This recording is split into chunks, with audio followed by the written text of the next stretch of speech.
హైడ్రా మళ్లీ కూల్చివేతలు మొదలుపెట్టింది. ఎక్కడైతే అక్రమ కట్టడాలు ఉన్నాయో అక్కడ అక్రమ కట్టడాలన్నిటినీ కూడా హైడ్రా కూల్చివేస్తుంది. దీనికి సంబంధించి మరిన్ని అప్డేట్స్ కరెస్పాండెంట్ నుమాన్ అడిగి తెలుసుకుందాం. నుమాన్,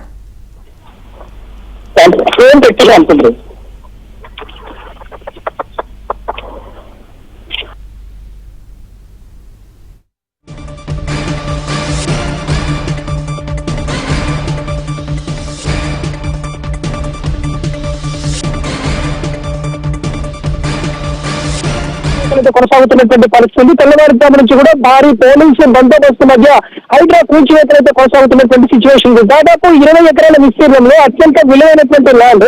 సో ఏదైతే సద్య కన్వెన్షన్ శ్రీధర్ పూర్తిగా ఆక్రమించి అక్రమ నిర్మాణాలు చేస్తున్నారంటూ ఇక్కడ వచ్చినటువంటి స్థానికుల ఫిర్యాదు మేరకు హైడ్రా రంగంలోకి దిగినటువంటి పరిస్థితి. ఈ నేపథ్యంలో భారీ పోలీసు బందోబస్తు మధ్య పూర్తిగా ఎక్కడికక్కడ కూడా నిర్మించినటువంటి షెడ్లను కూల్చివేస్తున్నటువంటి సిచ్యువేషన్ అయితే ఉందని చెప్పవచ్చు. ప్రస్తుతం మనము సంధ్యా కన్వెన్షన్స్ లోనే ఉన్నాము. సో సంధ్యా కన్వెన్షన్ చూడొచ్చు, మొత్తం కూడా ఏదైతే ఫుడ్ కోర్ట్ కానివ్వండి ఇతర నిర్మాణాలన్నీ కూడా ఇక్కడ చేస్తున్నారు. సో ఈ నేపథ్యంలో ఇప్పటికే ఇటు హైకోర్టులో ఏదైతే సుప్రీం కోర్టులో కూడా కేసు కొనసాగుతున్నటువంటి ఆ నేపథ్యంలో పూర్తిగా హైడ్రాకు ఇక్కడ ఉన్నటువంటి స్థానికులతో ఫిర్యాదులు వచ్చాయి. సో ఇదంతా కూడా ప్రైవేట్కి సంబంధించినటువంటి ల్యాండ్. సో ఈ ప్రైవేట్ ల్యాండ్ మీద కూడా సంధ్యా శ్రీధర్ రావు ఏదైతే అక్రమంగా నిర్మాణాలు చేస్తున్నారంటూ కూడా ఫిర్యాదులు వెల్లువెత్తుతున్నాయి. సో ఈ నేపథ్యంలో ఇటు హైడ్రా కమిషనర్ రంగనాథ్ ఏదైతే నేరుగా ఇక్కడ అధికారులను పంపించారు, ఇక్కడంతా కూడా సైట్ ని విజిట్ చేశారు. సో ఇదంతా కూడా అక్రమ నిర్మాణం అని గుర్తించినటువంటి పరిస్థితి. ప్రస్తుతం మనము చూస్తున్నాము భారీ పోలీసు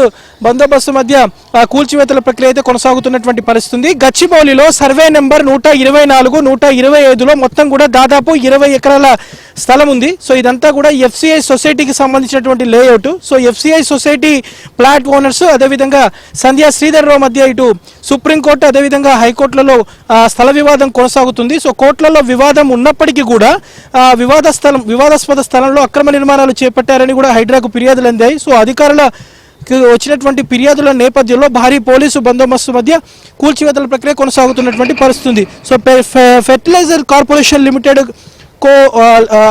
ఏదైతే ప్లాట్కి సంబంధించినటువంటి దాదాపు 162 మంది ప్లాట్ ఓనర్స్ అందరూ కూడా ఏదైతే సంధ్యా శ్రీధర్ రావు మీద ఫిర్యాదు చేశారు. సో ఈ నేపథ్యంలో ఇదంతా కూడా కమర్షియల్గా వాడుకుంటున్నారు అంటూ కూడా ఏదైతే చెప్తున్నటువంటి నేపథ్యంలో ప్రస్తుతం అయితే పెద్ద ఎత్తున కూడా కూల్చివేతలు కొనసాగుతున్నటువంటి పరిస్థితి మనకు కనిపిస్తుంది. సో ప్రస్తుతం మనము చూస్తున్నాము గచ్చిబౌలిలో భారీగా కూల్చివేతల ప్రక్రియ అయితే కొనసాగుతుంది. భారీ పోలీసు బందోబస్తు మధ్య హైడ్రా ప్రస్తుతం కూల్చివేతలు చేపడుతున్నటువంటి సిచ్యువేషన్ అయితే మనకు కనిపిస్తుందని చెప్పండి.